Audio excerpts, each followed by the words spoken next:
Muliakan lagi Bapak Ibu.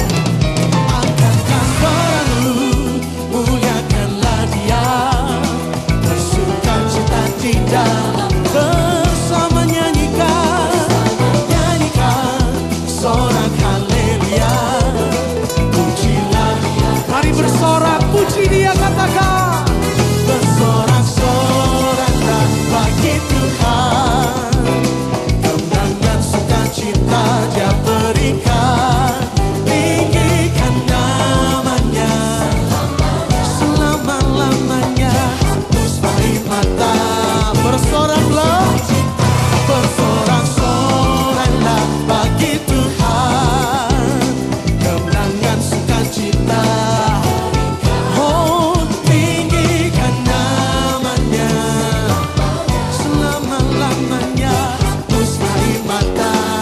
Sama-sama bersorak, bersoraklah, hey, du-du-du-du-du-du. Yesus Tuhan, sama-sama sorakan haleluya, haleluya, haleluya. Puji nama Tuhan. Selamat pagi Bapak Ibu Saudaraku yang terkasih. Shalom. Berapa banyak kita yang merasakan kebaikan Tuhan? Boleh lambaikan tangan kita tinggi-tinggi. Haleluya. Mari pagi hari ini bersama kita datang dengan hati yang bersyukur. Kita mau memuji, menyembah Tuhan. Mari bersama kita satukan hati, kita berdoa. Tuhan, kami sungguh mengucap syukur untuk pagi yang baru Tuhan berikan untuk setiap kami datang di tempat ini. Kami rindu Tuhan membawa pujian kami, penyembahan kami yang terbaik. Sebab kami menyadari begitu besar kasih setia Tuhan, begitu besar kebaikan Tuhan dalam hidup kami. Kami sungguh percaya Tuhan Engkau hadir untuk setiap kami. Kau menjamah dan melawat setiap kami. Terpujilah namamu di dalam nama Tuhan Yesus. Mari bersama kita berkata, amin.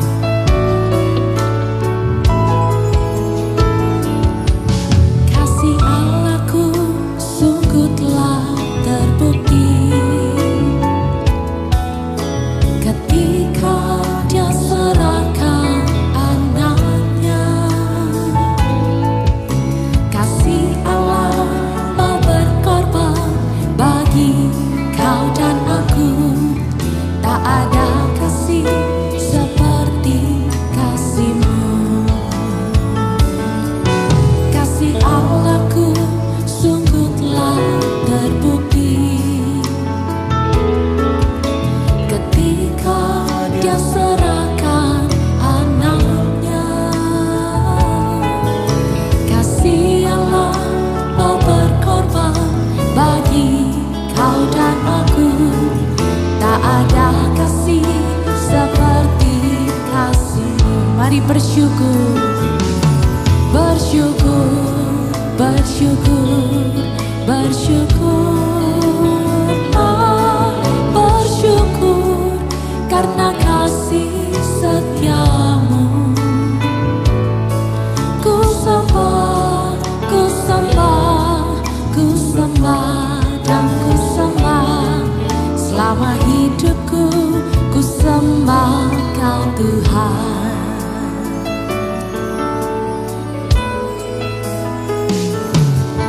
Kasih Allahku sungguh telah terbukti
bersyukur, bersyukur,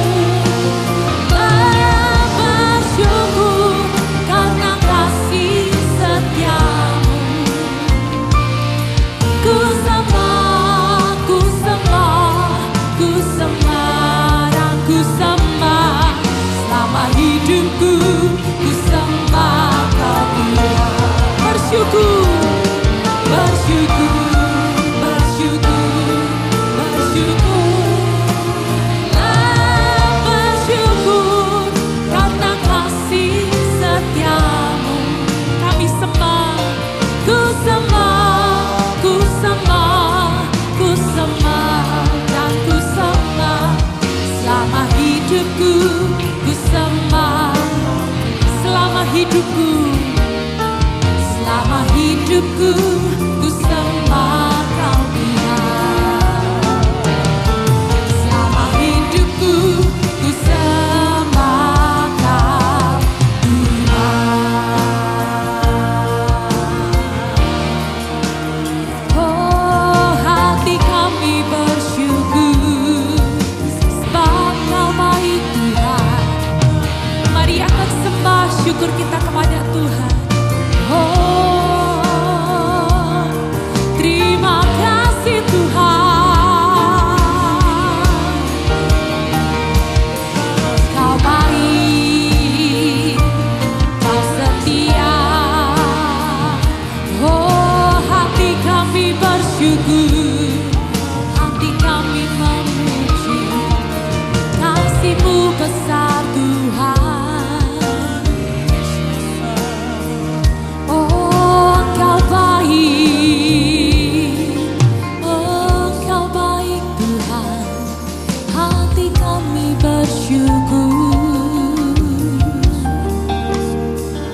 Hati kami memuji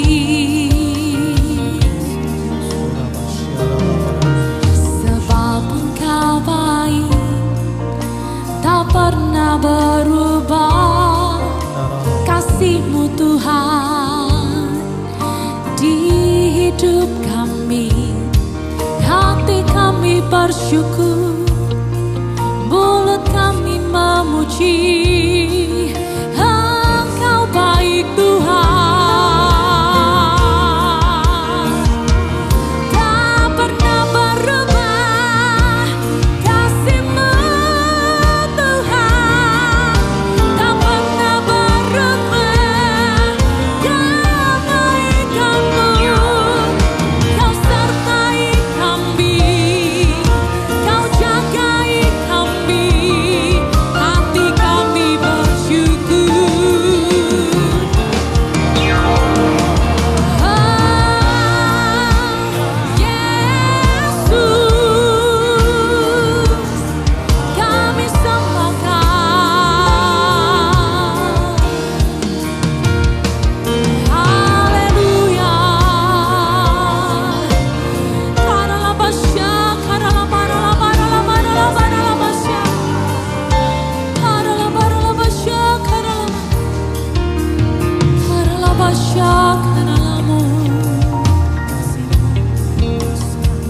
Sungguh kami menyadari Tuhan, bahkan sampai hari ini kami ada semua karena kemurahan Tuhan, semua karena kebaikan Tuhan.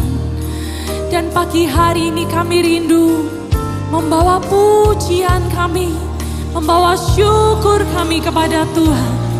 Mari bersama bukalah kedua tangan kita Bapak Ibu Saudaraku. Mari angkat hati kita, mari bawa syukur kita kepada Tuhan. Hati kami bersyukur.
Karalabasha, karalabaralabara.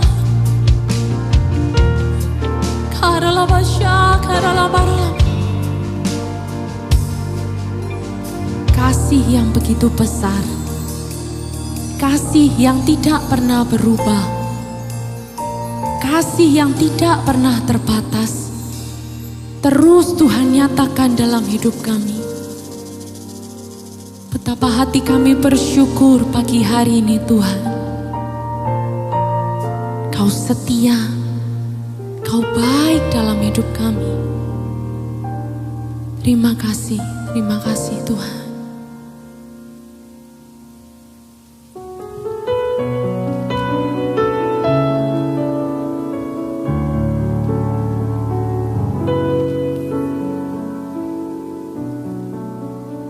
Kau buktikan kasih-Mu melalui pengorbanan-Mu di kayu salib bagi setiap kami Tuhan.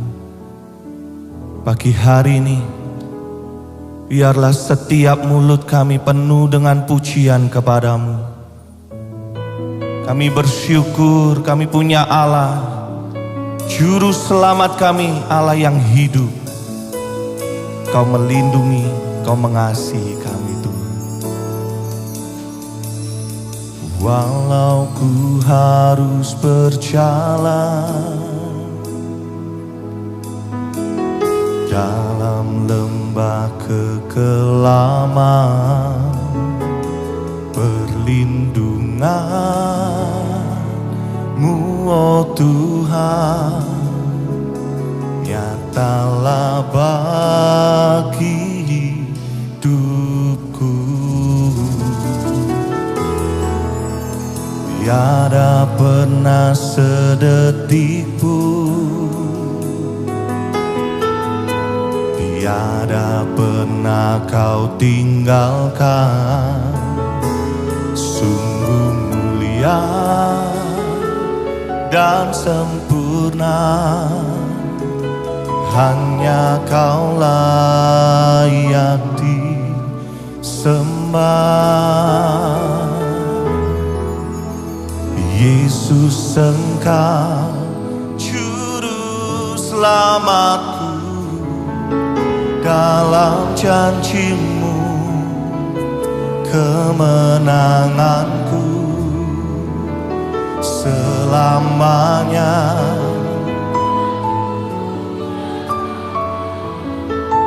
Besar setiamu Tuhan di hidupku.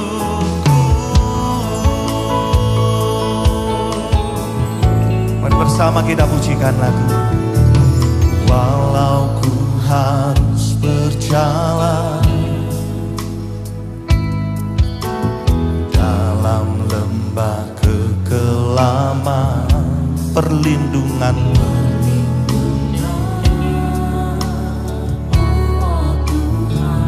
nyatalah.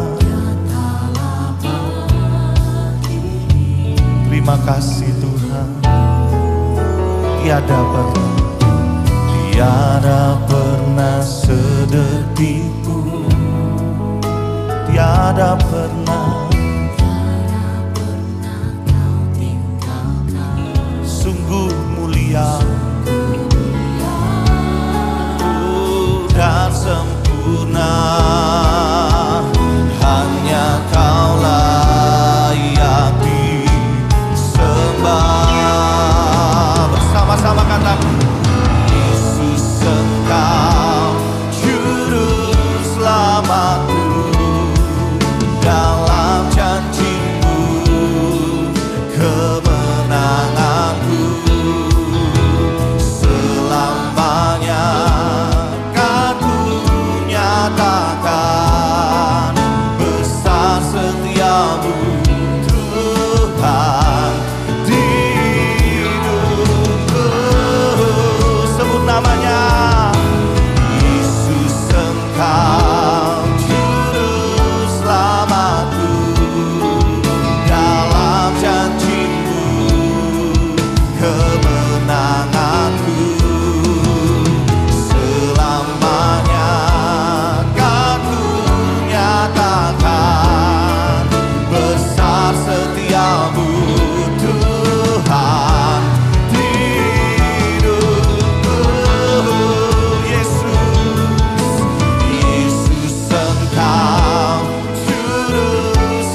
kemenanganku, kemenanganku. Selamanya kan ku nyatakan besar setiamu Tuhan di hidupku. Mari bangkit berdiri bersama-sama, pujikan, katakan Yesus Engkau juru selamatku, dalam janji-Mu kemenanganku. Selamanya kan ku nyatakan besar setiamu Tuhan di hidupku. Lagi katakan Yesus, Yesus Engkau juru selamatku, dalam janji terima kemenangan. Amin. Selamanya kan ku nyatakan besar setiamu Tuhan. Pagi hari ini berapa banyak kita percaya Tuhan sanggup memberikan kemenangan demi kemenangan bagi setiap kita. Jangan ada lagi ketakutan, jangan ada lagi kekhawatiran pagi hari ini. Sebab kita punya Allah memberi kepastian bagi setiap hidup kita yang percaya. Yang percaya katakan kita tinggi-tinggi bahu saudaraku. Oh, satu kali lagi katakan Yesus. Yesus Engkau juru selamatku, dalam janji-Mu imani kemenanganku. Selamanya kan ku nyatakan besar setiamu Tuhan di hidupku. Besar setiamu, besar setiamu Tuhan. Besar setiamu, besar setiamu Tuhan. Lagi katakan besar setiamu Tuhan di hidupku.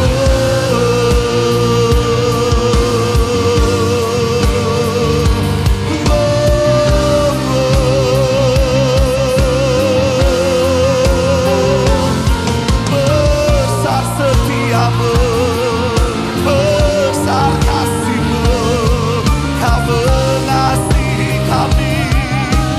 Yesus, haleluya, haleluya, haleluya.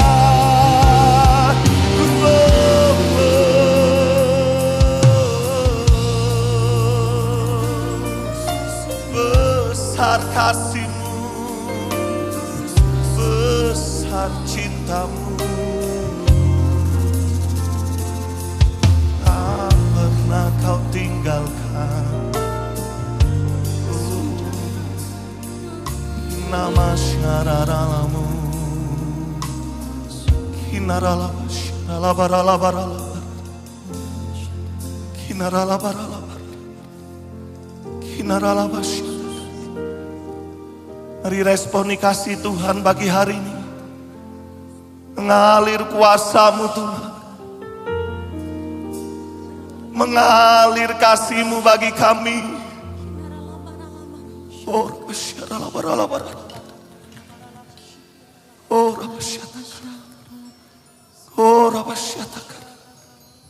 mengalir, mengalir, mengalir.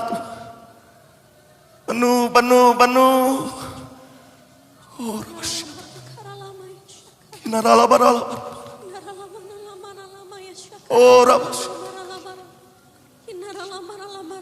oh, besar kasih-Mu Tuhan, besar cinta-Mu bagi kami. Oh,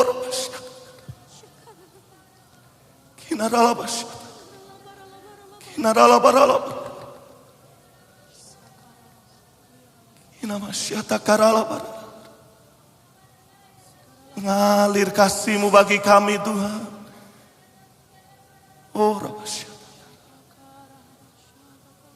Inamasyata karala barala. Inamasyata karala barala. Kinarala barala barala. Kinarala basyata. Mari rasakan, bebaskan diri kita pagi hari ini Bapak Ibu Saudaraku. Kinamasyata karala barala. Dia mengasihi engkau. Kinamasyata karala. Kinarala barala barala barala. Mengalir kuasa-Mu bagi kami. Mengalir cinta-Mu dalam hidup kami. Gadamu dan tongkat-Mu itulah yang menjadi kekuatan bagi setiap kami. Walau kami harus melewati lembah kekelaman sekalipun, kami tidak takut akan mara bahaya, sebab Yesus beserta dengan kami. Bukan karena kuat dan gagaran hebat kami, namun semua karena kasih cinta-Mu, kemurahan-Mu yang tidak pernah habis bagi kami. Oh Tuhan, kami bersyukur.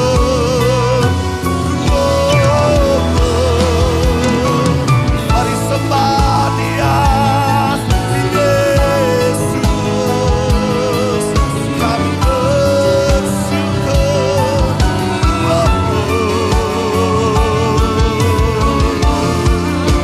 Yesus, Yesus, Yesus. Mengalir, mengalir kuasa-Mu.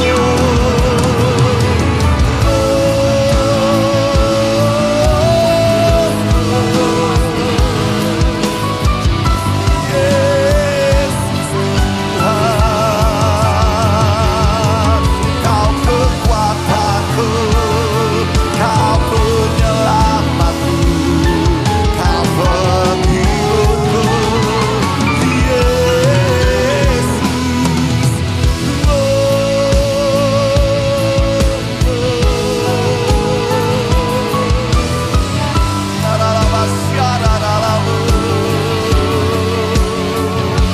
Jamah, jamah, jamah, jamah kami.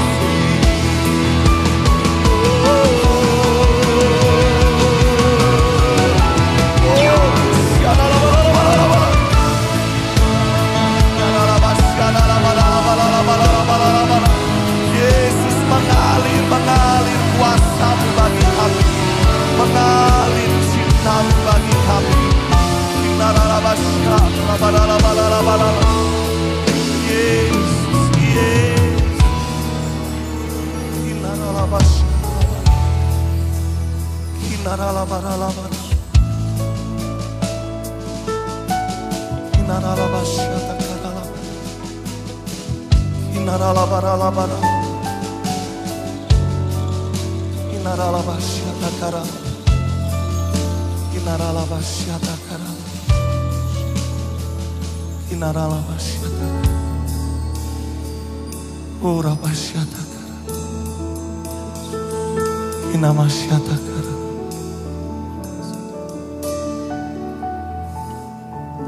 Kalau nyawanya saja Dia berikan bagi setiap kita, terlebih perlindungannya, Dia mengasihi setiap kita semuanya. Jangan takut, jangan khawatir, sebab Yesus beserta dengan setiap kita semua. Terima kasih Tuhan, terima kasih Bapa. Mari kembali bersama-sama kita angkat kedua tangan kita tinggi pagi hari ini. Biarlah lagu yang akan kita nyanyikan kembali ini bukan hanya keluar sekedar dari mulut kita, tetapi inilah iman kita kepada Tuhan. Kita percaya penuh bahwa Yesus satu-satunya juru selamat bagi setiap kita semua. Yang sepakat katakan amin. Mari angkat tangan kita tinggi-tinggi di hadapan Tuhan. Bersama-sama kita pujikan lagu ini. Yesus Engkau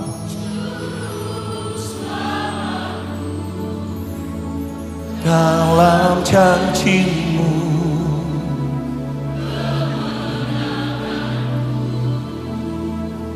Selamanya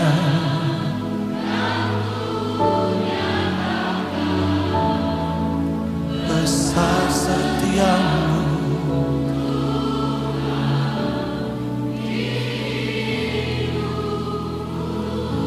Satu kali lagi jemaat katakan Yesus. Yesus Engkau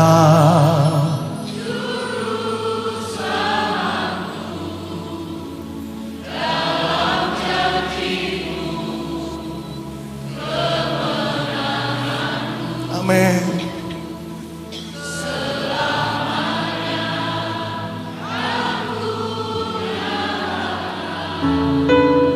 Besar setiamu Tuhan di hidupku. Angkat tangan kita tetap katakan semua. Yesus Engkau sungguh selamat dalam janji-Mu. Terima kemenangan-Mu, yes. Selamanya kan nyatakan besar setiamu Tuhan di hidupku. Besar setiamu, besar setiamu Tuhan. Lagi besar, besar setiamu Tuhan. Besar setiamu Tuhan di hidupku.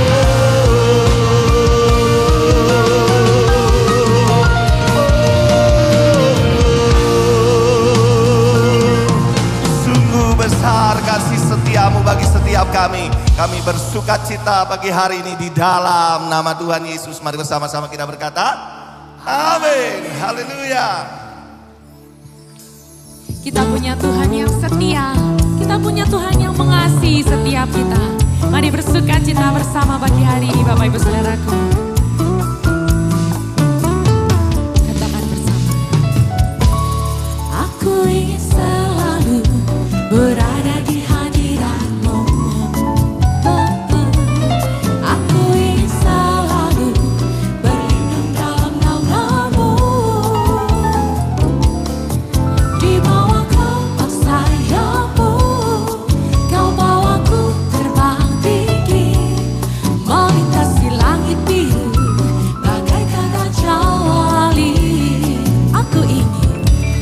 Aku ingin selalu berada di hadirat-Mu. Aku ingin selalu berlindung dalam naungan-Mu. Di bawah kepak sayap-Mu, Kau bawaku terbang tinggi, melintasi langit biru bagaikan raja wali. Mari buka sayap kita lebar-lebar. Bagai raja wali, melintasi gunung tinggi.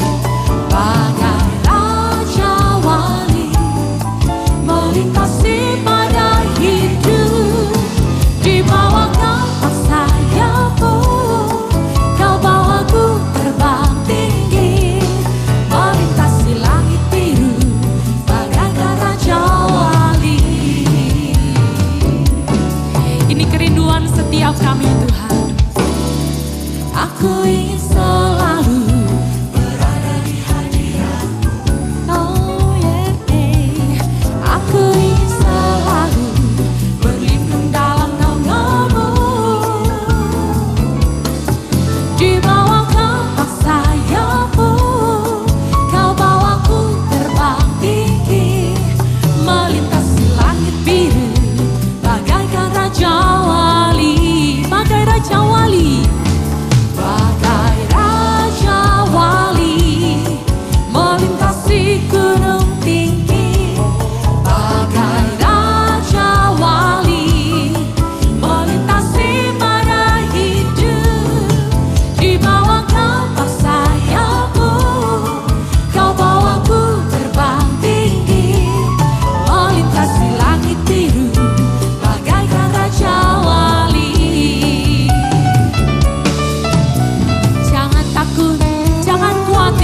saudaraku. Kita punya Tuhan yang selalu memegang tangan kita. Dia bawa kita terbang tinggi, melewati setiap masalah dalam hidup kita. Yang percaya, mari berikan salam kanan kiri depan belakang. Katakan, bersama Yesus ada kekuatan yang baru.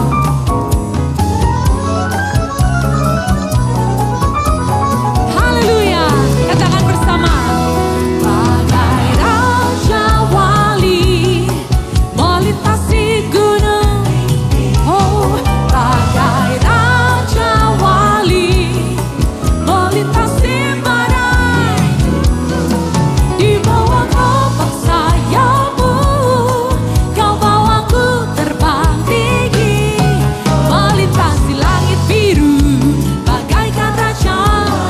Sekali lagi katakan, bagai Raja Wali melintasi gunung tinggi, bagai Raja Wali melintasi badai hidup, di bawah kepak sayapmu kau bawaku terbang tinggi, melintasi langit biru bagaikan Raja Wali, melintasi langit biru bagaikan Raja Wali, melintasi langit biru bagaikan Raja Wali. Amin. Haleluya. Dia selalu menyertai kita dan kebaikannya terus ada dalam langkah kita. Yang percaya boleh katakan amin. Haleluya. Oleh sebab itu pagi hari ini Bapak Ibu saudara-saudaraku, mari sama-sama kita bersyukur sebab Tuhan baik dan kesetiaannya ada di dalam hidup kita. Haleluya. Nyanyikan bersama. Kejaplah dan lihatlah betapa baiknya Tuhan itu. Rasakan dan nikmati kasih setia Tuhan. Katakan kejaplah, kejaplah dan lihat Tuhan kita baik.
Siapa namanya?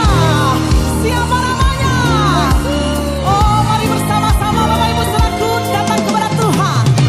Aku datang ya Tuhan untuk penuhi panggilan, menjadi saksi iman melalui pujian. Sekarang kaum pria nyanyikan, bukan penyanyi.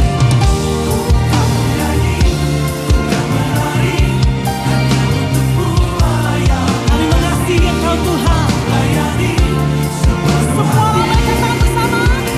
Segala kemuliaan bagimu Tuhan.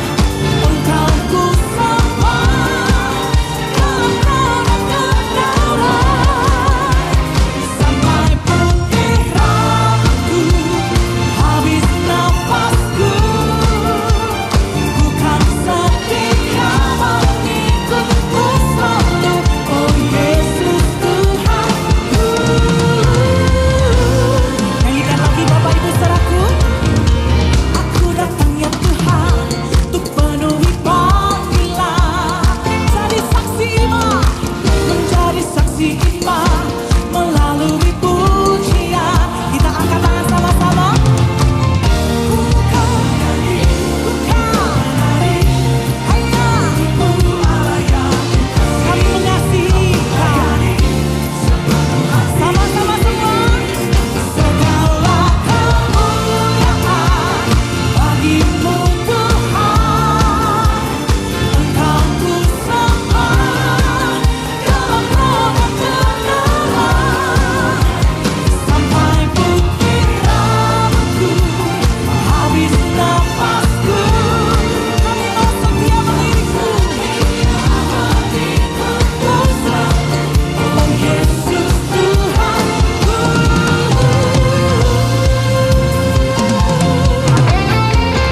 Sampai nafas kami habis, sampai detak jantung kami berhenti, kami mau berjanji mengiring Engkau Yesus seumur hidup kami.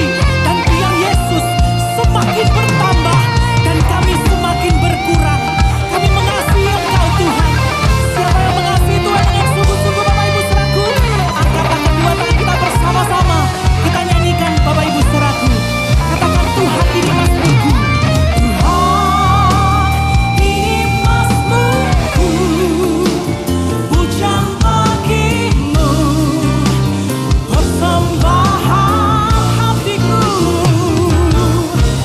Tuhan ini syukurku, ku naikkan hanya bagimu Yesus yang layak ditinggikan. Semua lambaikan tangan kita tinggi-tinggi Bapak Ibu. Aku sembah dalam roda kebenaran. Sampai putih rambutku, habis nafasku, kami mau setia mengikutmu selalu. Satu kali lagi. Segala kemuliaan bagimu Tuhan. Engkau ku sembah di dalam roda kebenaran. Sampai putih rambutku, habis nafasku, ku kan setia mengikutmu selalu, oh Yesus Tuhan. Ku kan setia mengikutmu selalu. Yang mau setia angkat kedua tangan kita. Ku kan setia mengikutmu selalu, oh Yesus Tuhanku.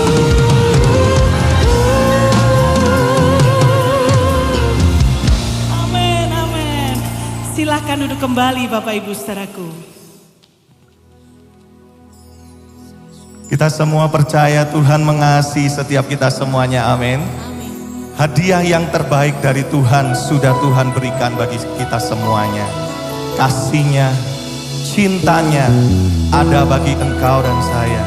Mari biarlah pagi hari ini kita datang kepada Tuhan, kembali memuji Tuhan dengan penuh rasa syukur, Sebab semuanya karena kasih dan kemurahan Tuhan bagi setiap hidup kita.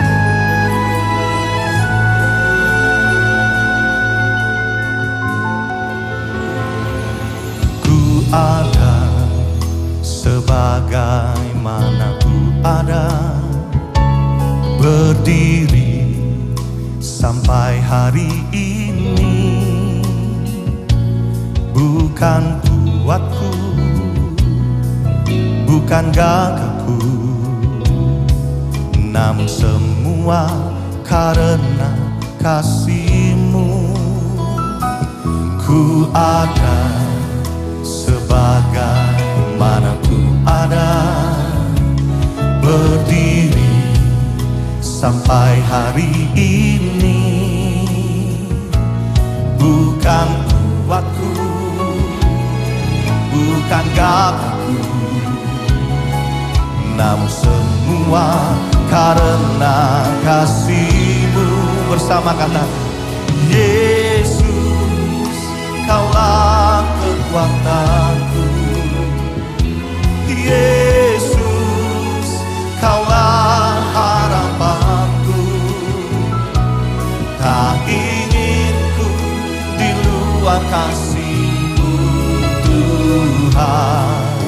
Yesus, Kaulah segalanya. Panggil namanya Yesus, Kaulah kekuatanku. Yesus, Kaulah harapanku. Tak ingin ku di luar kasih-Mu, Tuhan. Yesus, Kaulah segalanya.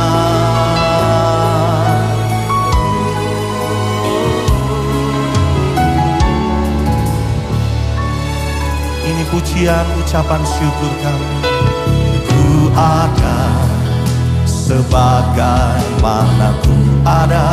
Katakan berdiri sampai hari ini. Ya Tuhan, bukan kuatku, bukan gagahku, namun semua karena kasih-Mu. Sama-sama katakan Yesus, Kaulah kekuatanku. Amin. Yesus, Kaulah harapanku. Tak ingin ku di luar kasih-Mu, Tuhan. Yesus, Kaulah segalanya. Sebut namanya Yesus, Kaulah kekuatanku. Yesus, Kaulah harapanku. Tak ingin ku di luar kasih-Mu, Tuhan. Yesus, Kaulah segalanya.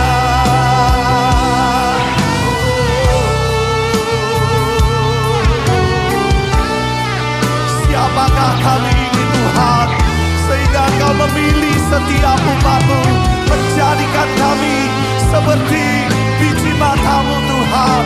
Betapa kami bersyukur pagi hari ini. Mari Bapak Ibu Saudaraku, bersama-sama kita perlahan bangkit berdiri. Pujikan lagu ini dengan segenap hati kita, sebab Yesus segala-galanya bagi kita.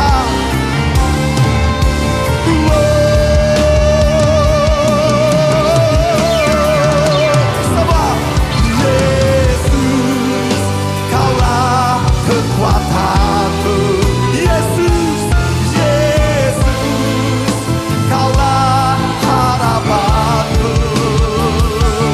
Tak ingin ku di luar kasih-Mu, Tuhan. Yesus, Kaulah segalanya. Lagi Yesus, Kaulah kekuatanku. Yesus, Kaulah harapanku. Tak ingin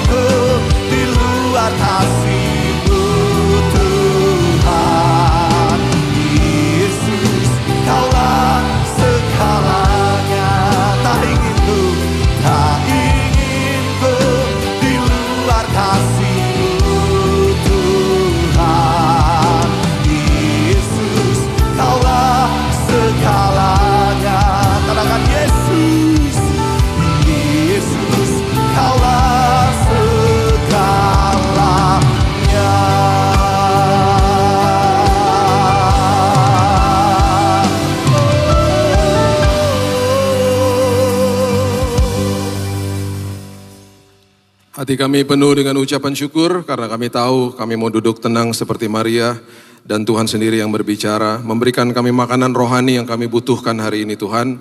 Dan kami percaya hari ini kami dipuaskan, kami dijawab, bahkan kami sadar bahwa setiap hari Tuhan gak pernah tinggalin kami. Terima kasih Bapak yang baik, berbicaralah dalam nama Yesus kami berdoa dan mengucap syukur, kita sama-sama katakan. Amin, amin, haleluya. Silakan duduk, shalom. Oke, kita belajar firman Tuhan. Hari ini saya berikan judul empat tempat ini yang ternyata dikunjungi sama Elia dan Elisa. Itu merupakan gambaran daripada kehidupan kerohanian kita bersama dengan Tuhan. Ada 4 tempat yang mereka kunjungi sebelum Elia dibawa ke sorga. Dan itu semuanya merupakan gambaran daripada kehidupan kerohanian kita. Sekali lagi, perjanjian lama selalu memang merujuk kepada sebuah tempat. Dan perjanjian baru, perkara-perkara itu atau hal-hal fisik dimasukkan sama Yesus ke dalam sini. Ya, Bait Allah, tempat yang sakral, hari ini tubuh kita adalah Bait Roh Kudus. Sabat, sesuatu yang sakral, hari ini pikiran dan hati masuk dalam perhentian Tuhan. Dulu perintah Tuhan ditulis di atas loh batu, hari ini perintah Tuhan ditulis di atas loh hati. Semuanya dimasukin sini. Dulu pengorbanan yang sakral, hari ini yang sakral adalah ketaatan, bukan pengorbanannya. Bahkan pengorbanan gak ada artinya tanpa ketaatan. Dulu yang sakral adalah proses sunat, lambang penyertaan Tuhan. Paulus mementahkan itu semuanya, di perjanjian baru dikatakan hatimu yang disunat. Tinggalin perkara yang lama. Semua dimasukin sini. Nah, ada sebuah kisah antara Elia dan Elisa, dan ini tertulis di 2 Raja-Raja 2 ayat 1 sampai ayatnya yang ke-6. Ikuti perlahan-lahan, kalau Bapak Ibu suka mencatat, catatlah dan nanti renungkan kembali di rumah. 2 Raja-Raja 2 ayat 1 sampai 6 mengatakan begini. Menjelang saatnya Tuhan hendak menaikkan Elia ke sorga dalam angin badai, Elia dan Elisa sedang berjalan dari Gilgal. Itu yang pertama, Gilgal. Berkatalah Elia kepada Elisa, baiklah tinggal di sini sebab Tuhan menyuruh aku ke Betel. Itu tempat yang kedua. Tetapi Elisa menjawab, demi Tuhan yang hidup dan demi hidupmu sendiri, sesungguhnya aku tidak akan meninggalkan engkau, lalu pergilah mereka ke Betel. Perhatikan konteks-konteks ini anak mentor yang sangat sopan sama guru mentornya. Dia gak pernah bilang begini, kan gurunya bilang ini, udah kamu tinggal sini aja. Biasanya bahasa yang layak kan begini, jangan tinggalin saya. Kalau jangan tinggalin saya, itu berarti fokusnya sama saya. Tapi dia selalu bilang gini, aku gak mau ninggalin kamu. Dengan kata lain, saya gak mau lepas dari kamu, saya mau dapat urapannya kamu. Saya mau belajar dari kamu. Jadi, tapi dia sangat sopan, dia bilang, saya gak mau tinggalin kamu. Bukannya jangan tinggalin saya, tapi saya gak mau tinggalin kamu. Jadi dia sangat sopan, ini kosakata yang luar biasa dari Elisa kepada mentornya. Oke, pada waktu itu keluarlah rombongan nabi yang ada di Betel mendapatkan Elisa. Lalu berkatalah mereka kepadanya, sudahkah engkau tahu bahwa pada hari ini tuanmu akan diambil daripadamu oleh Tuhan terangkat ke sorga? Jawabnya, aku juga tahu, diamlah. Berkatalah Elia kepadanya, hai Elisa, baiklah tinggal di sini sebab Tuhan menyuruh aku ke Yeriko, tempat ketiga, Yeriko. Terus dikatakan begini, tetapi jawabnya, demi Tuhan yang hidup dan demi hidupmu sendiri, sesungguhnya aku tidak akan meninggalkan engkau, lalu sampailah mereka di Yeriko. Itu kosakatanya dia, aku tidak mau tinggalin kamu. Pada waktu itu mendekatlah rombongan nabi yang ada di Yeriko kepada Elisa serta berkata, sudahkah engkau tahu bahwa pada hari ini tuanmu akan diambil daripadamu oleh Tuhan terangkat ke sorga? Jawab Elisa, aku tahu, diamlah. Berkatalah Elia kepadanya, baiklah tinggal di sini sebab Tuhan menyuruh aku ke sungai Yordan, tempat yang keempat, sungai Yordan. Jawabnya, demi Tuhan yang hidup dan demi hidupmu sendiri, sesungguhnya aku tidak akan meninggalkan engkau, lalu berjalanlah keduanya. Oke. Gilgal, kemudian disebut Betel, kemudian ada Yeriko, kemudian ada sungai Yordan. Ini semuanya, empat-empatnya adalah level dari kehidupan kita hari ini. Di manakah kita berada, itu kita yang tahu. Oke, yang pertama Gilgal. Gilgal itu artinya adalah separation, artinya adalah meninggalkan paradigma lama.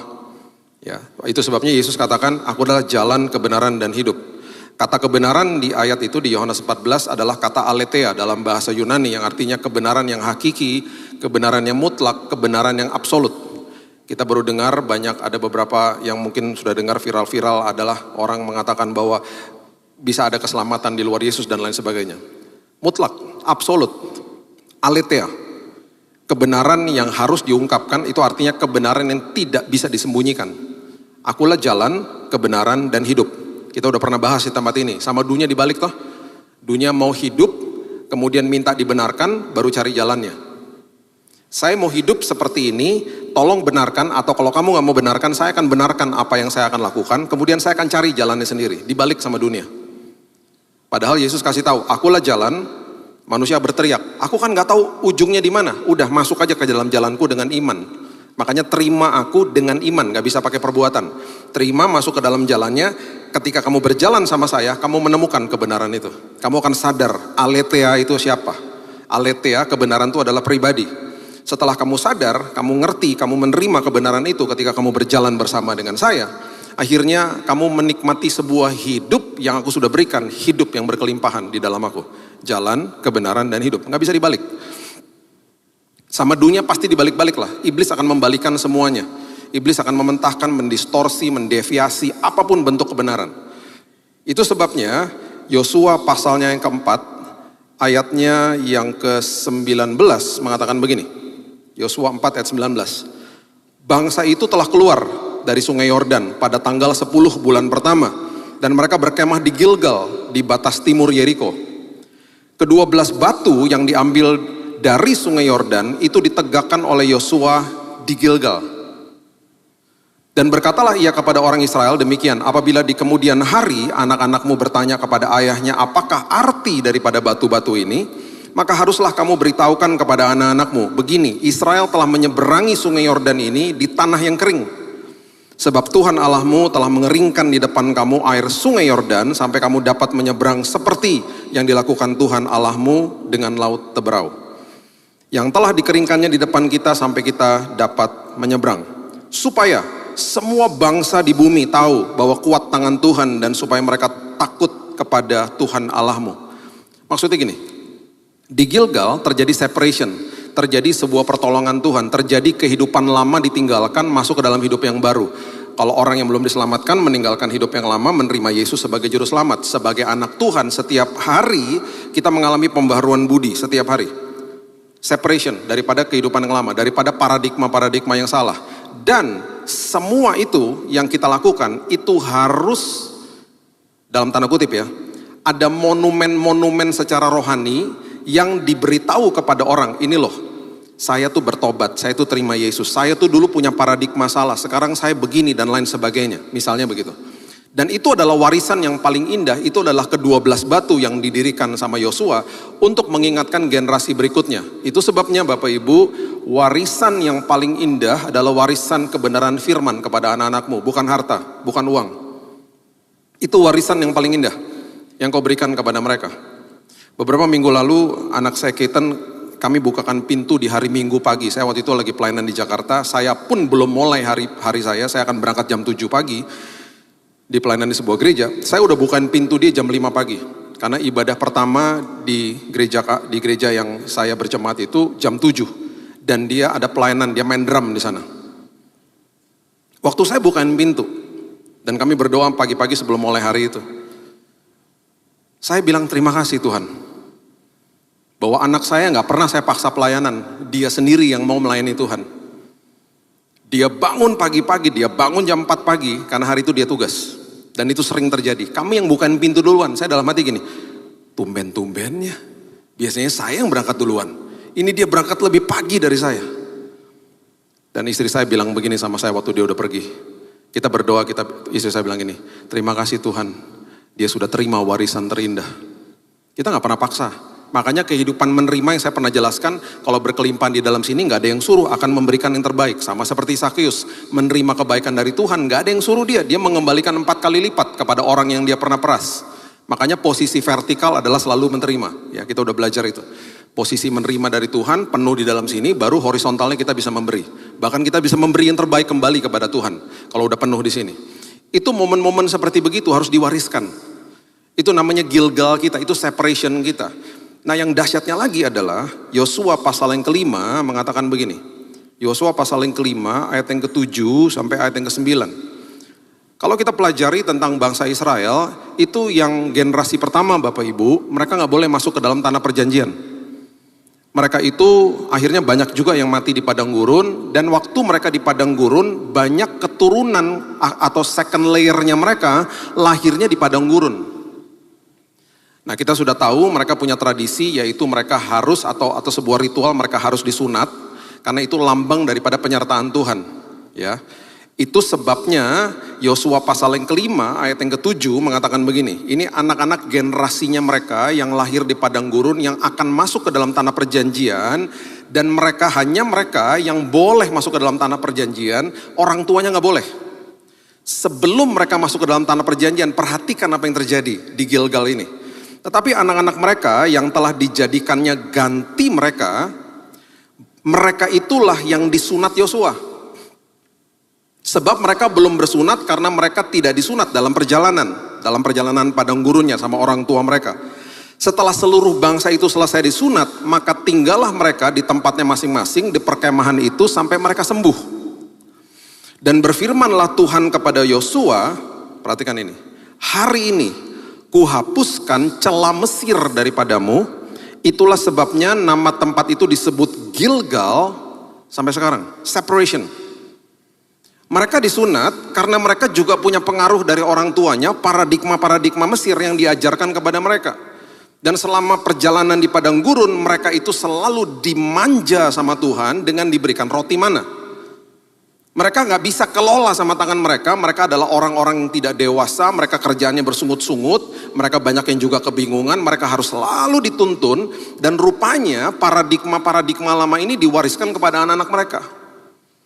Makanya ketika anak-anak itu mau masuk ke dalam tanah perjanjian, disunat, di Gilgal, separation, terjadi pemisahan sama paradigma lama, dan Tuhan katakan begini, hari ini celah Mesir kuhapuskan dari mereka. Mereka harus punya paradigma baru. Kenapa harus punya paradigma baru? Karena waktu masuk ke dalam tanah perjanjian, mereka harus kelola tanah itu. Tuhan mau kita naik level selalu kan? Makanya saya selalu katakan kita ini pengelola bukan pemilik. Orang yang mengelola apa yang menjadi titipan Tuhan dalam hidupnya, dia harus makin dewasa setiap hari. Mengelola hidupnya, mengelola apapun yang Tuhan titipkan, talenta, waktu, uang, karunia, anugerah, kreativitas, kepribadian, apapun itu bentuknya yang menjadi tugas kita untuk mengelola, itu harus naik level selalu kan. Makanya dia bilang apa? Sebentar lagi mereka mau masuk tanah perjanjian loh. Kalau mereka paradigmanya paradigma mana, dikasih mana, terus mereka gak bisa kelola antar tanahnya. Padahal tanah itu akan menghasilkan hal-hal yang lebih dahsyat, lebih enak daripada mana. Yosua 5 ayat 11 dan 12. Ini yang terjadi. Ini luar biasa ayat ini.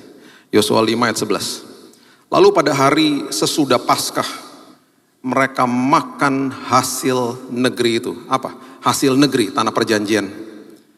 Yakni roti tidak beragi, bertih gandum pada hari itu juga.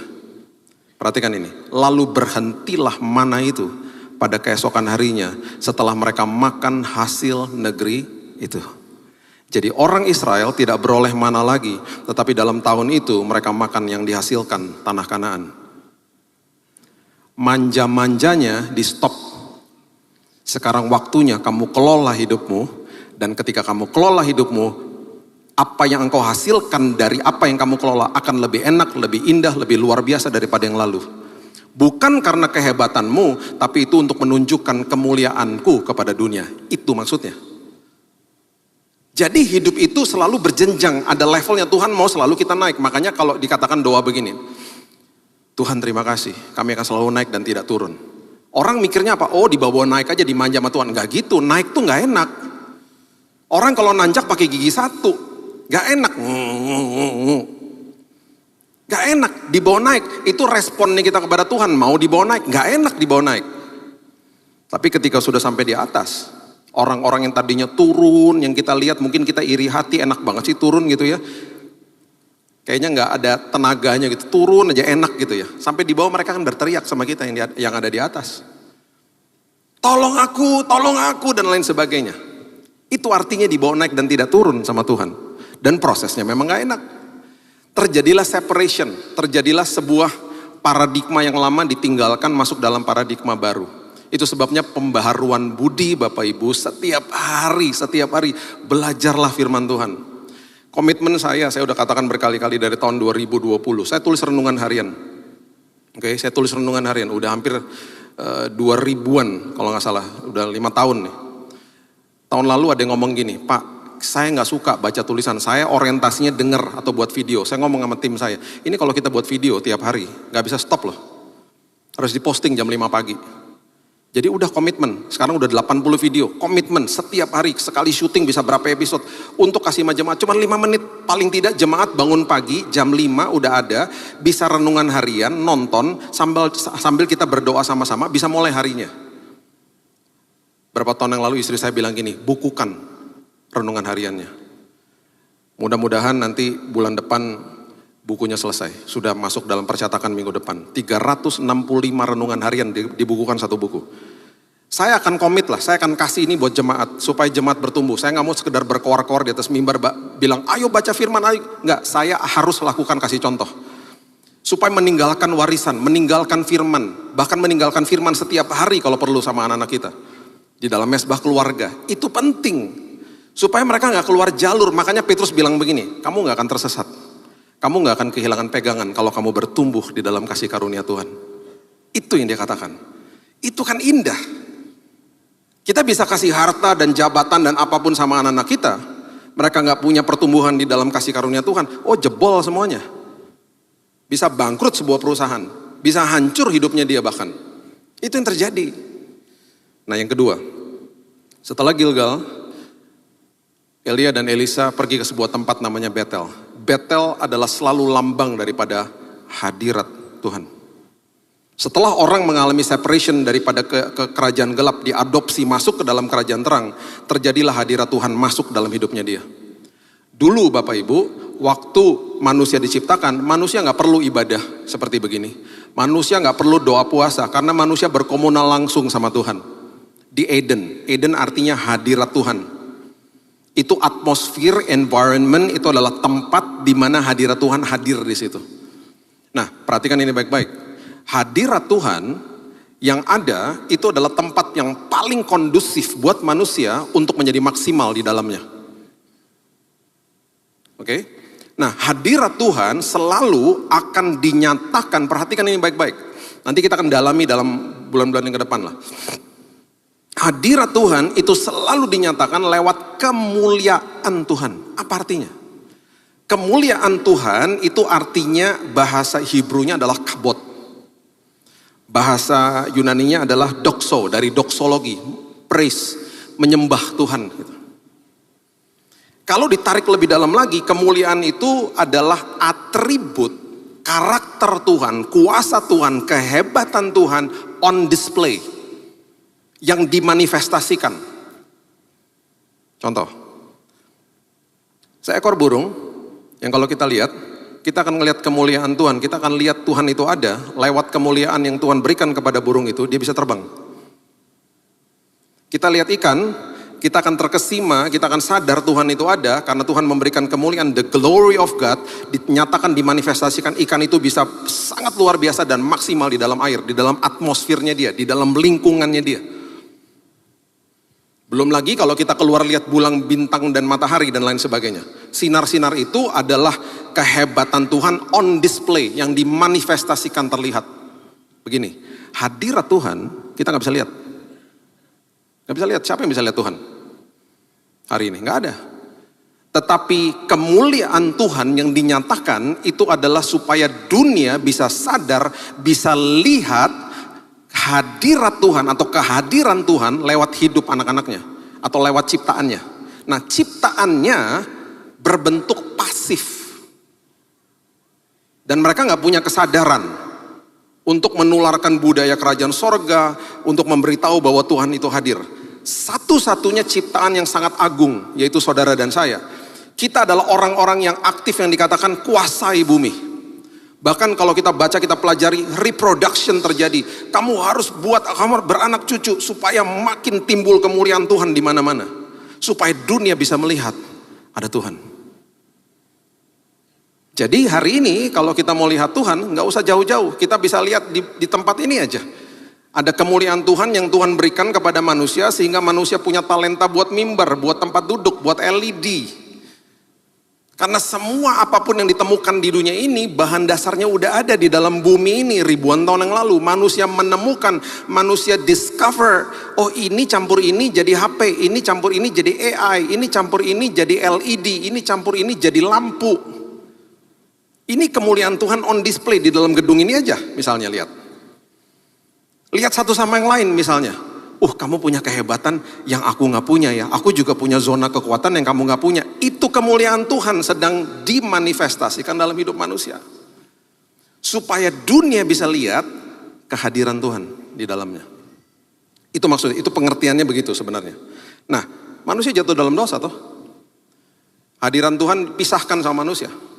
Terjadilah pembunuhan, terjadilah hal-hal yang sangat buruk di dalam dunia ini. Penebusan terjadi, kehadiran Tuhan kemudian dipulihkan dengan adanya Yesus. Kemudian ketika dia naik ke surga, dia katakan apa? Kalau kamu terima saya sebagai juru selamat, aku jamin, aku akan tinggal di dalam hidupmu. Aku akan bawa Eden, hadiratku tinggal di dalammu, Roh Kudus. Dan Roh Kudus tidak akan pernah tinggalkan orang-orang percaya. Tidak pernah. Kita manunggal jadinya. Kenapa ada perjamuan kudus? Kita sedang deklarasi mengingat karya Tuhan bahwa hari ini Tuhan tinggal di dalam kita karena karya penebusan Dia. Itu yang terjadi. Jadi hadirat Tuhan itu sangat penting untuk kita mengerti ya. Kejadian 28 ayat yang ke-15 mengatakan begini. Kejadian 28 ayat 15. Sesungguhnya aku menyertai engkau dan aku akan melindungi engkau kemanapun engkau pergi.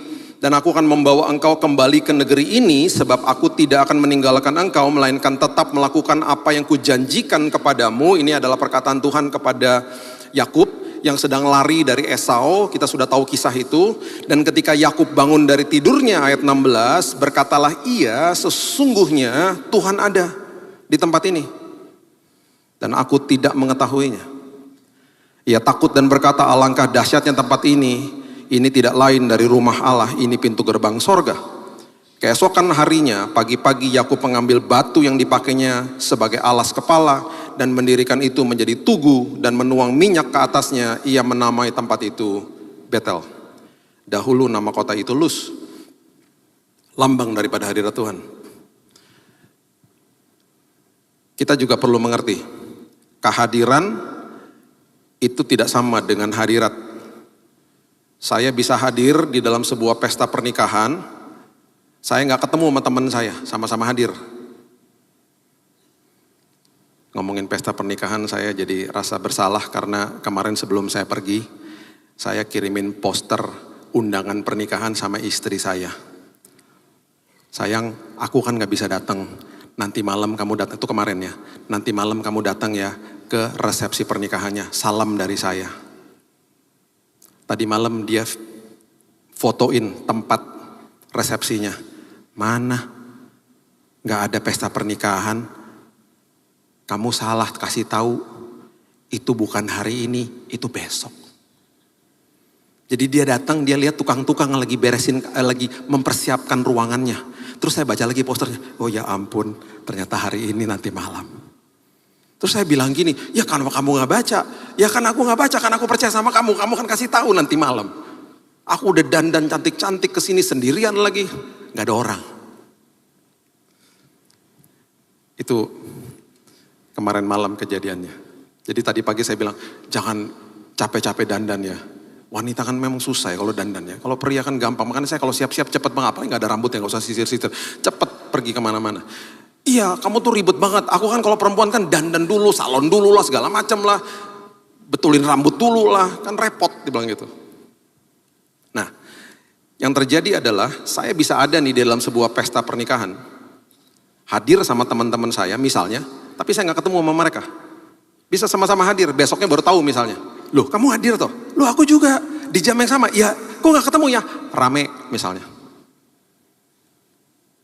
Saya hadir, tapi saya tidak rasakan hadirat. Karena hadirat itu face to face. Artinya, ketemu muka sama muka. Nah, ironisnya begini. Tuhan hadir toh di sini dan gak pernah tinggalin kita. Masih banyak orang yang menilai kehadiran Tuhan lewat tata ibadah.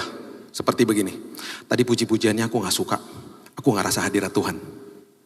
Tadi khotbahnya aku gak suka, gak ngerti itu ngomongin 4 kota apa sih. Udah gitu kepalanya mengkilat gitu tuh orang, aku gak ngerti deh firman Tuhannya, aku gak rasa hadirat Tuhan. Bisa aja orang ngomong begitu, ya salah siapa? Ya salah dialah. Hadirat Tuhan tidak bisa dinilai sama emosi.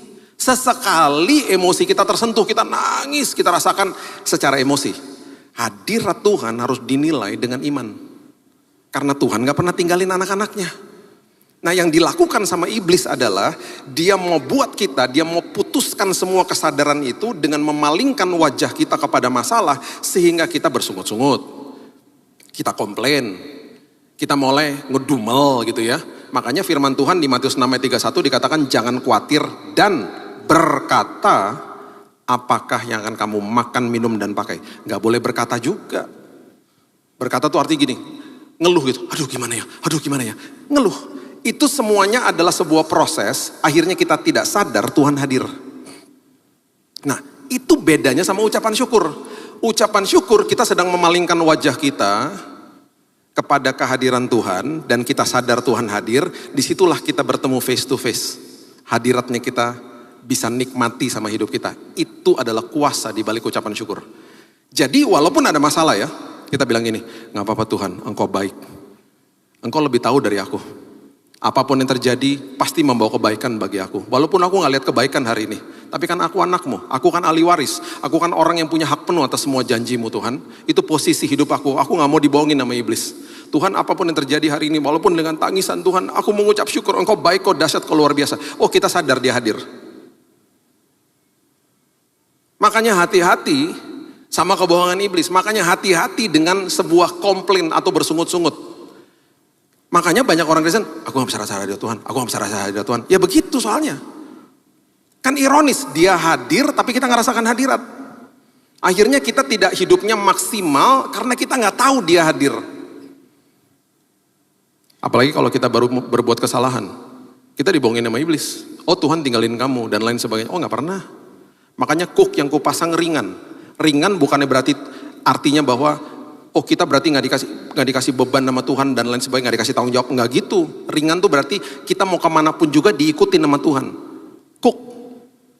Makanya kuk itu dipasang di atas lembu, itu kalau lembunya mau ke kanan, petaninya mau ke kiri, dipecut lembunya, ditarik ke kiri. Tuhan nggak pernah paksa kita.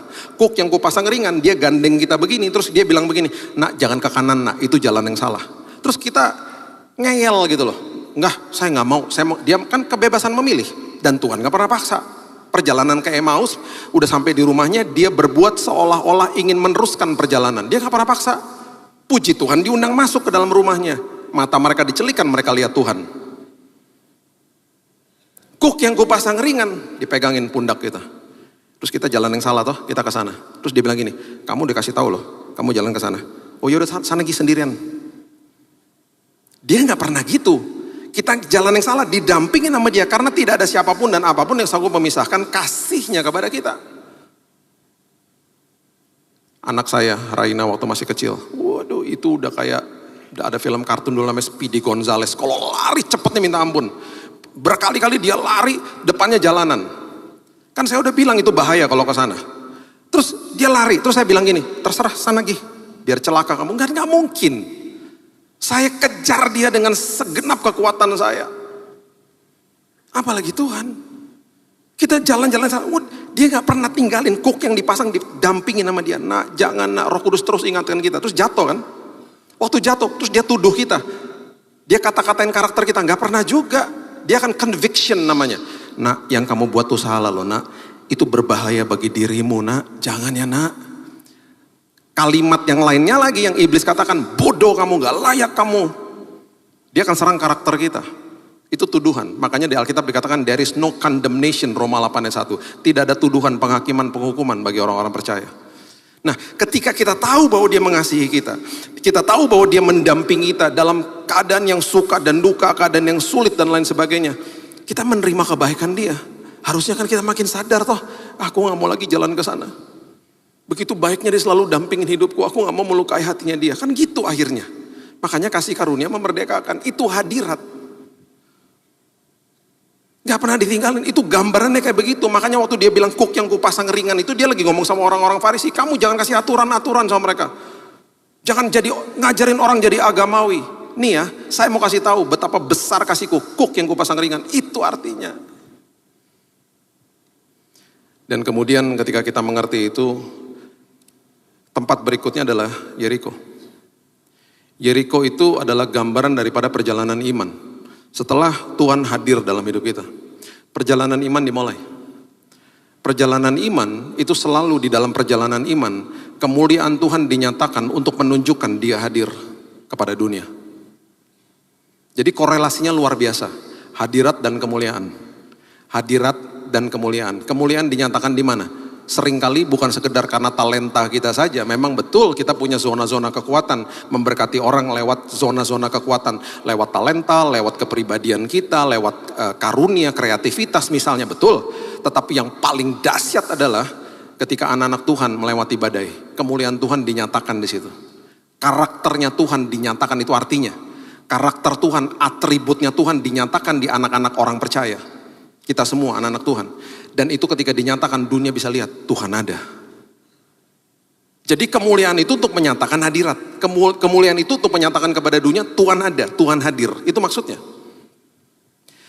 Yosua 5 ayat 13 sampai 15. Yosua 5 ayat 13 sampai 15. Ketika Yosua dekat Yeriko, ia melayangkan pandangnya. Dilihatnya seorang laki-laki berdiri di depannya dengan pedang terhunus di tangannya. Yosua mendekatinya dan bertanya kepadanya, kawankah engkau atau lawan? Ini malaikat Tuhan. Jawabnya, bukan. Bukan, neither. Bukan kawan, bukan lawan maksudnya. Akulah panglima bala tentara Tuhan.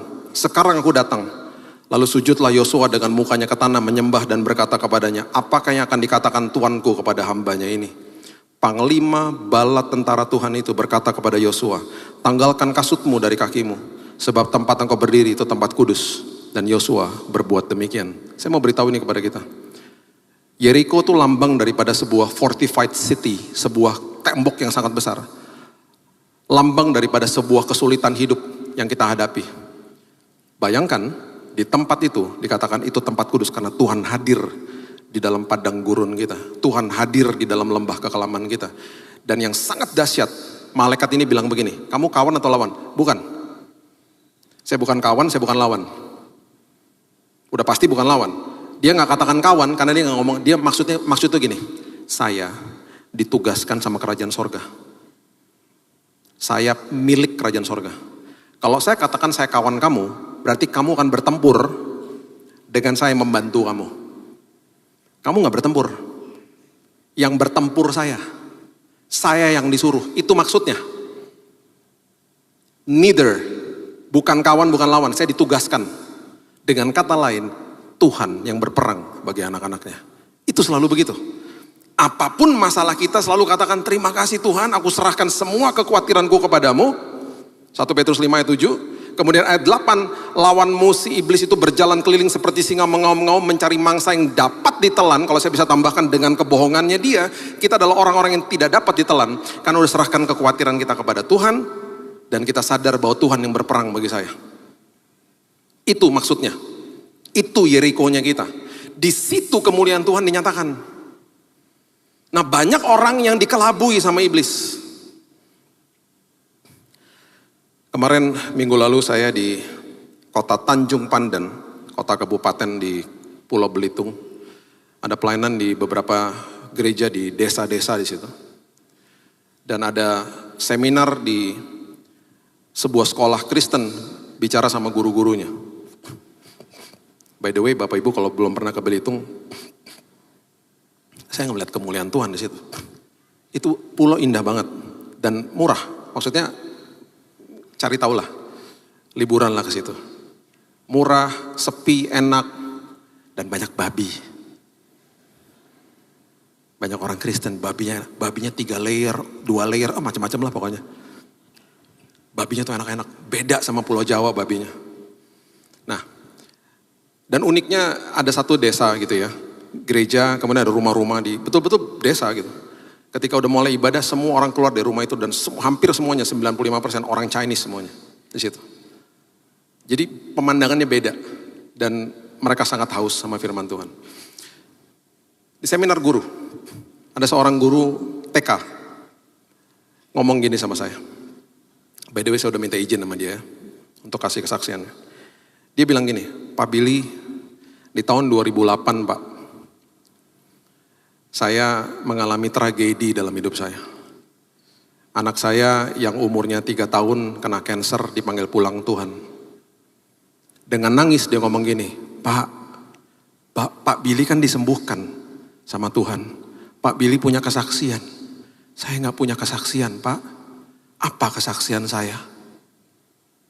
Anak saya dipanggil pulang Pak. Terus dia ngomong terus. Dia bilang gini, waktu anak saya dipanggil pulang Pak, saya ini orang yang tadinya gak suka sama anak-anak Pak. Anak-anak orang kalau lihat saya itu suka takut Pak lihat saya. Tapi ketika anak saya dipanggil pulang Pak, saya tiba-tiba kok lihat anak-anak penuh dengan belas kasihan ya Pak. Dari tahun itu Pak, sampai sekarang dari tahun 2008, saya jadi guru TK Pak di sini Pak. Tapi apalah kesaksian hidup saya Pak? Saya gak bisa temukan jawabannya Pak. Dia bilang gitu. Dia nangis. Waktu saya dapat kesempatan berbicara, saya bilang ini, Bu, Ibu gak sadar ya? Dari tadi yang Ibu ngomong sama saya, itu semuanya kesaksian hidupnya Ibu. Ibu gak sadar bahwa gara-gara anak Ibu dipanggil pulang sama Tuhan, dan memang tugasnya dia berarti selesai Bu. Di saat itu, di momen itu, Ibu diubahkan Tuhan. Ibu jadi mau jadi guru, bahkan jadi guru TK. Dan udah ratusan, bahkan mungkin ribuan anak-anak yang diberkati lewat pelayanannya Ibu. Ini kan sekolah Kristen Bu. Ibu bagikan firman Tuhan, nilai kebenaran. Dia bengong liatin saya. Bu, Ibu harusnya terima kasih Bu sama Tuhan. Ibu terima kasih sama anaknya Ibu yang ditempatkan sama Tuhan hanya 3 tahun. Memang berarti tugasnya dia hanya 3 tahun di muka bumi ini. Dan Bu, dia juga disembuhkan Tuhan Bu. Saya disembuhkan Tuhan, masih tinggal di casing tubuh fana ini Bu. Dia disembuhkan Tuhan, badan yang baru udah dipersiapkan sama Tuhan. Dia udah gak sakit lagi Bu. Dia mengalami the ultimate healing. Dia mengalami sebuah kesembuhan yang sangat-sangat ultimate, yang paling dahsyat Bu. Dan gara-gara dia ibu punya belas kasihan sekarang. Oh dia nangis, dia bilang, Pak, saya gak pernah dengar Pak ini jawabannya hari ini. Lihat hidupnya Ibu. Ini semua kesaksian Ibu ngomong sama saya, ini semua kesaksian. Ini kemuliaan Tuhan. Dinyatakan lewat hidupnya Ibu. Supaya dunia tahu, supaya anak-anak itu tahu bahwa Tuhan itu ada. Dan bahkan ketika orang dengar kesaksian Ibu masih berdiri tegar. Dan Ibu masih mengatakan bahwa Tuhan adalah Tuhan atas hidupnya. Itu dahsyat Bu. Saya bilang, Bu, Ibu tahu gak? Saya punya teman Bu. Berapa tahun yang lalu datang kepada saya. Kehilangan anaknya yang sekolah di luar negeri. Meninggal di luar negeri. Umur 21 tahun Bu. Ibu tahu waktu dia kehilangan anaknya Bu. Dia mau bunuh diri. Itu kalau gak temennya megangin Bu. Dia mau lari ke kereta. Itu kejadian di Jerman. Dia mau lari ke kereta cepat. Dia mau bunuh diri. Mau tabrakin dirinya. Ditahan sama temennya. Itu hanya sejengkal. Atau berapa langkah lagi dia mati udah. Keretanya lewat depan dia. Bu, Ibu tahu gak apa yang terjadi dengan Ibu itu? Dia sekarang punya kelompok Bu. Dia kumpulin ibu-ibu dari seluruh Indonesia. Mereka ibadah bareng. Namanya Victorious Mother. Ibu-ibu yang berkemenangan. Dan semua ibu-ibu yang dijangkau sama dia adalah ibu-ibu yang kehilangan anaknya. Yang anaknya dipanggil pulang Tuhan. Hidupnya jadi berkat Bu. Kemuliaan Tuhan dinyatakan supaya dunia tahu Tuhan ada. Itu Bu maksudnya. Bapak Ibu, apapun kesulitan hidup yang kita alami dalam hidup ini, ujung-ujungnya kemuliaan Tuhan harus dinyatakan. Supaya dunia tahu bahwa Tuhan ada, bahwa Tuhan hadir dalam hidup kita. Dan Tuhan mengubahkan air mata jadi sukacita. Dan saya kalau ngomong sama teman saya yang kehilangan anaknya di Jerman itu, dia bilang, Bill, hidupku diubahkan Tuhan. Hidupku bersukacita, memang memerlukan waktu.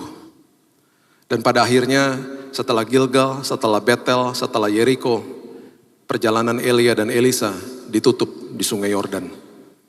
Di Sungai Yordan ini yang terjadi.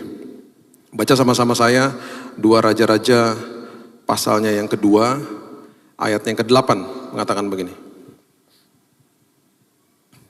Lalu Elia mengambil jubahnya, digulungnya, dipukulkannya ke atas air itu. Maka terbagilah air itu ke sebelah kiri dan ke sebelah sana.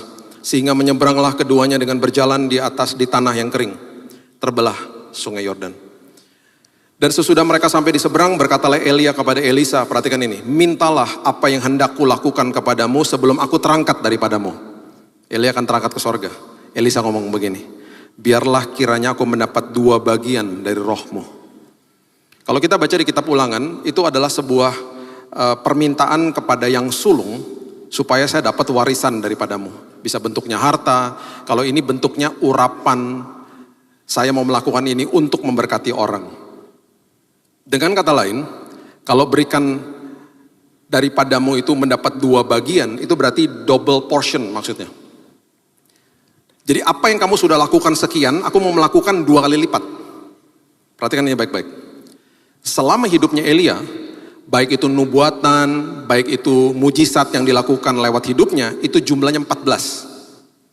14, oke? Berarti kalau Elisa minta double portion, dia harus melakukan berapa? 28. Termasuk nubuatan, termasuk semua perkara-perkara besar, perkara-perkara ajaib yang Tuhan lakukan lewat hidupnya. Bisa nubuatan, bisa mujizat dan lain sebagainya, oke? Akhirnya Elia terangkat ke sorga. Ya. Dan ayat yang ke-13 dikatakan begini, ayat 13, 2 Raja-Raja 2. Sesudah itu Elia udah naik ya ke sorga ya. Dipungutnya jubah Elia yang telah terjatuh, lalu ia berjalan hendak pulang dan berdiri di tepi Sungai Yordan. Tadi baru kebelah, Sungai Yordan ini dibelah sama Elia. Dia kemudian naik ke sorga. Sekarang Elisa mau balik, lewatin sungainya lagi toh. Ia mengambil jubahnya Elia yang telah terjatuh, dipukulkannya ke air sambil berseru, di manakah Tuhan Allah Elia? Ia memukul air itu, lalu terbagi ke sebelah sini dan ke sebelah sana, maka menyeberanglah Elisa. Ini mujizat yang pertama. Ketika rombongan nabi yang dari Yeriko melihat dia dari jauh, mereka berkata, roh Elia telah hinggap pada Elisa. Mereka datang menemui dia, sujudlah mereka kepadanya sampai ke tanah. Oke, saya tutup dengan ini. Udah ya. Mujizat pertama terjadi, terus hal-hal besar terjadi dalam hidupnya. Terakhir, sign and wonder, mujizat, nubuatan, perkara besar yang Tuhan lakukan lewat hidupnya dia. Tiba-tiba berhenti di angka 27. Ketika dia memberikan sebuah nubuatan kepada seorang raja namanya Raja Yoas. Dia berikan nubuatan, itu tercatat di 2 Raja-Raja 13. Saya berikan aja ayatnya, nanti Bapak Ibu baca di rumah untuk jadi studinya, jadi pembelajaran. 2 Raja-Raja 13, ayat 14 sampai ayat yang ke-19. Oke? Dia kasih nubuatan kepada Raja Yoas. Pokoknya kamu akan mengalahkan musuhmu. Itu selesai. Ayat berikutnya, ayat 20, yang terjadi adalah sesudah dia berikan nubuatan itu, yang merupakan perkara besar yang Tuhan lakukan dalam hidupnya, itu yang ke-27, sesudah itu matilah Elisa. Lalu ia dikuburkan. Adapun gerombolan Moab sering memasuki negeri itu pada pergantian tahun. Mati dia. Orang-orang pasti ngomong gini, aduh sayang ya, satu lagi loh. Saya cuma mau kasih gambaran ini kepada Bapak Ibu. Tuhan tidak pernah gagal. Perhatikan ayat terakhir, ayat 21. Pada suatu kali, orang sedang menguburkan mayat. Ketika mereka melihat gerombolan datang, dicampakkannya mereka mayat itu ke dalam kuburnya Elisa. Lalu pergi. Demi mayat itu kena tulang-tulangnya Elisa. Elisanya udah mati, tinggal tulang-tulang. Mayatnya kena tulangnya Elisa. Maka hiduplah ia kembali dan bangun berdiri. Itulah mujizat ke-28. Tuhan tidak pernah gagal. Tuhan gak pernah gagal. Semuanya dia lakukan supaya kemuliaannya dinyatakan. Dan orang akan bilang begini, udah gak mungkin ya. Kok bisa ya? Kok bisa ya seorang yang kehilangan anak bisa memuliakan nama Tuhan? Kok bisa ya orang yang kehilangan anak mengalami tragedi seperti begitu? Hidupnya diubahkan Tuhan jadi berkat bagi orang lain. Kok bisa ya seorang yang sudah mati menerima mujizat yang ke-28 dengan sebuah kejadian, sebuah jenazah bersentuhan dengan tulang-tulangnya dan dia hidup kembali. Tuhan gak pernah gagal. Itulah sungai Yordannya kita. Kita akan diberikan double portion. Double portion kembali saya selalu ingatkan bukan harta, jabatan, status, ketenaran atau uang. Bukan. Double portion yang kita alami selalu damai sejahtera, sukacita, pertumbuhan rohani, karakter jadi tahan uji. Itu yang di dalam sini berkelimpahan di dalam Tuhan. Dan itu yang Tuhan janjikan dalam hidup kita. Gilgal, Betel, Yeriko, dan ditutup dengan sungai Yordan. Biarlah ini menjadi berkat bagi kita dan kehidupan kita terus dibawa naik sama Tuhan. Berikan tepuk tangan kita untuk Tuhan kita. Bapak yang baik, terima kasih buat hari ini, meteraikan firman-Mu. Dan kami percaya kami juga sudah dimeteraikan sama Roh Kudus. Engkau baik, Engkau luar biasa, Engkau gak pernah tinggalin kami. Terima kasih Bapak yang baik, kami serahkan hidup kami, masa depan kami dalam tangan Tuhan. Biarlah hidup kami terus mengalami Tuhan supaya penuh dengan kesaksian. Bahkan kemuliaan Tuhan terus dinyatakan lewat hidup kami. Dalam suka dan duka supaya dunia tahu Tuhan ada, Tuhan hadir. Terus pakai kami ya Tuhan, jadi alat-Mu yang luar biasa. Dalam nama Tuhan Yesus kami berdoa, kita sama-sama katakan amin. Tuhan berkati.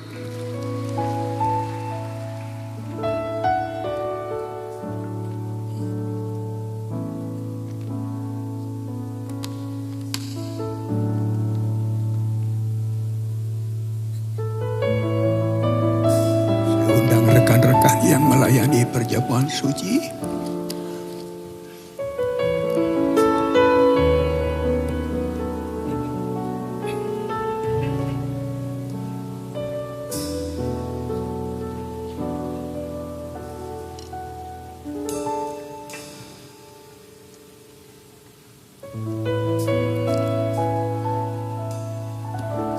mari kita tundukkan kepala, kita berdoa. Dalam nama Yesus, sungguh melimpah hati kami dengan pujian dan syukur buat kasih yang Engkau nyatakan lewat kebenaran firman-Mu. Dan kebenaran ini Engkau teguhkan dengan melayakkan dan memperkenankan kami untuk bersekutu dengan Engkau, makan dan minum tubuh dan darah-Mu dalam perjamuan yang kudus, supaya Engkau ada di dalam kami, kami ada di dalam Engkau, sehingga keberadaan dan kebersamaan-Mu bersama dengan kami boleh membawa kehidupan kami dimanapun kami ada, hidup, bergerak dan berjalan. Limpah korban pengucapan syukur, yaitu buah bibir yang terus memuliakan dan mengagungkan Engkau.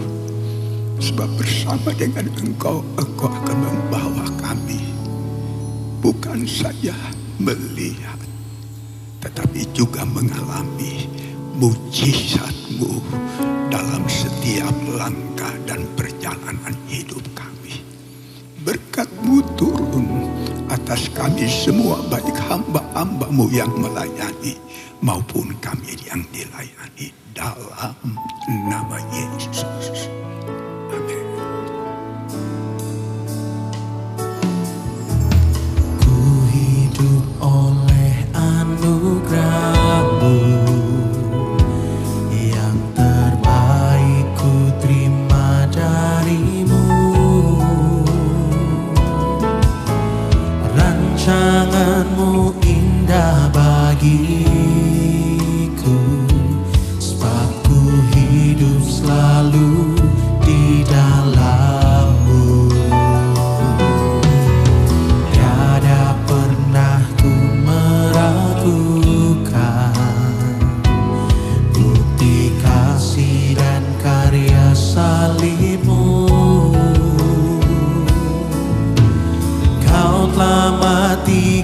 gantikan hidupku. Sebab itu ku selalu bersyukur. Kasih-Mu memulihkan hidupku. Kuasa-Mu membangkitkan rohku. Darah-Mu telah tercurah bagiku. Pengorbanan-Mu sempurna.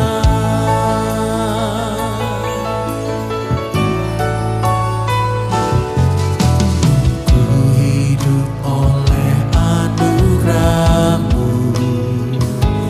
Yang terbaik ku terima dari-Mu. Rancangan-Mu indah bagiku. Sebab ku hidup selalu di dalam. Tiada pernah ku meragukan bukti kasih dan karya salib-Mu. Kau telah mati gantikan hidupku. Sebab itu ku selalu bersyukur. Kasih-Mu memulihkan hidupku. Kuasa-Mu membangkitkan rohku. Darah-Mu telah tercurah bagiku. Pengorbanan-Mu sempurna. Kasih-Mu memulihkan hidupku. Kuasa-Mu membangkitkan rohku. Darah-Mu telah tercurah bagiku. Pengorbanan-Mu sempurna.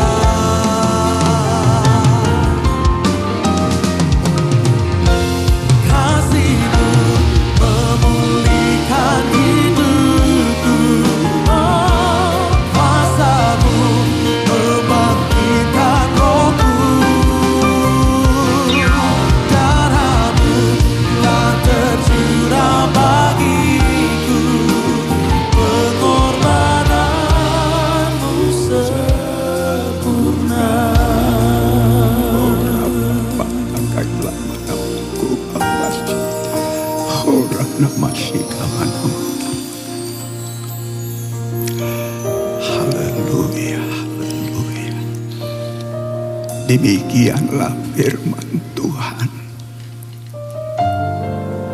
Apa yang kuteruskan kepadamu telah kuterima dari Tuhan, yaitu Tuhan Yesus pada waktu malam Ia diserahkan mengambil roti. Setelah Ia mengucap syukur atasnya, Ia memecah-mecahkannya sambil berkata, "Inilah tubuhku yang diserahkan bagi kamu. Berbuatlah ini menjadi peringatan akan aku." Sama-sama kita angkat roti.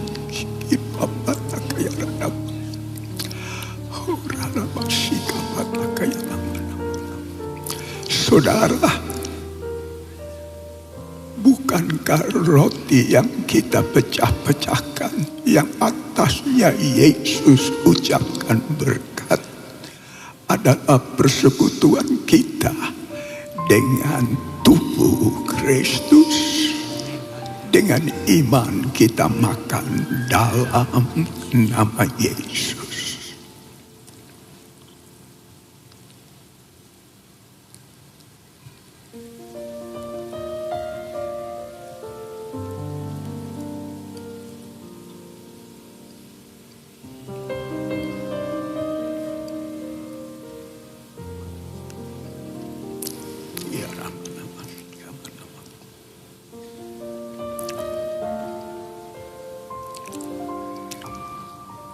Demikian diambilnya cawan sesudah makan.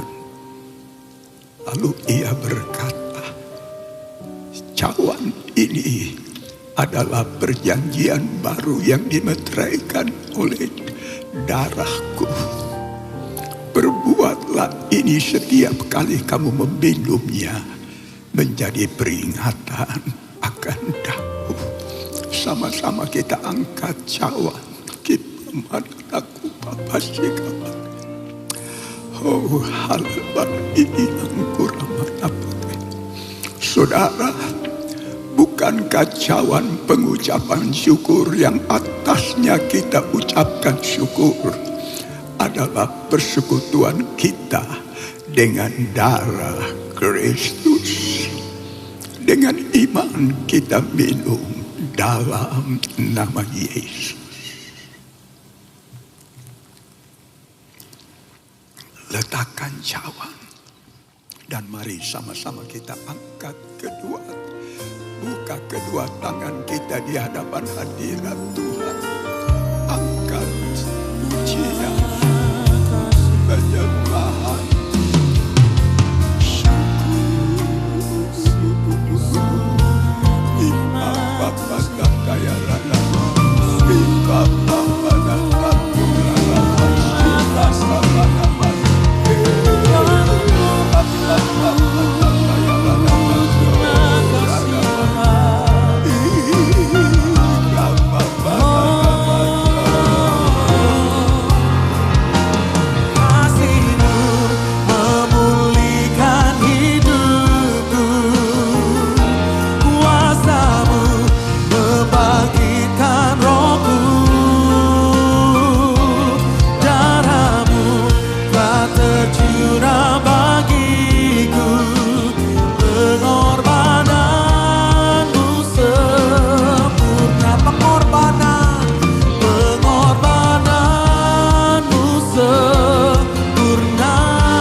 Sempurna di dalam hidup kami Tuhan. Kami sungguh bersyukur untuk persekutuan kami dengan tubuh dan darah-Mu yang sudah menyucikan, menguduskan setiap kami. Kami sungguh percaya kasih-Mu sudah memulihkan kehidupan kami. Dan kini tiba saatnya bagi setiap kami untuk memberikan yang terbaik. Kami sungguh rindu Tuhan memberikan dengan hati yang tulus, dengan hati yang sukacita sebagai ucapan syukur kami kepada Tuhan. Hanya di dalam nama Tuhan Yesus, mari bersama kita berkata, amin. Silakan kembali duduk Bapak Ibu Saudaraku. Kami mengundang Bapak Ibu Saudaraku yang akan melakukan penyerahan anak, bisa maju ke sebelah kiri mimbar. Demikian, Tuhan Yesus memberkati.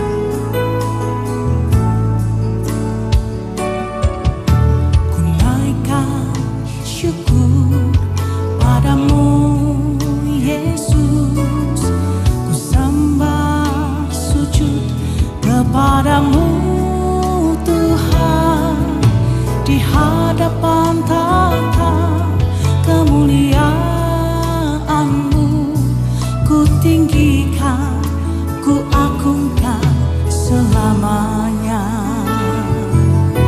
Ku naikkan syukur padamu Yesus, ku sembah sujud kepadamu Tuhan, di hadapan tahta kemuliaan-Mu ku tinggikan, ku agungkan selamanya. Segala puji syukur bagimu ku tinggikan, namamu selalu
kasih Tuhan.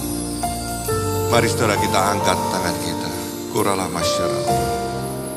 Dan sekarang, sidang jemaat yang terkasih, pulanglah dalam damai sejahtera Tuhan dan terimalah berkat anugerah yang besar dari Allah Bapa. Damai sejahtera dari Kristus Yesus serta penyertaan Roh-Nya yang kudus yang selalu menyertai, membimbing bahkan memberkati kita semua mulai dari sekarang sampai selama-lamanya. Maranatha, Yesus datang kembali. Mari bersama-sama dengan percaya kita katakan, amin. Selamat siang, Tuhan Yesus memberkati kita semua.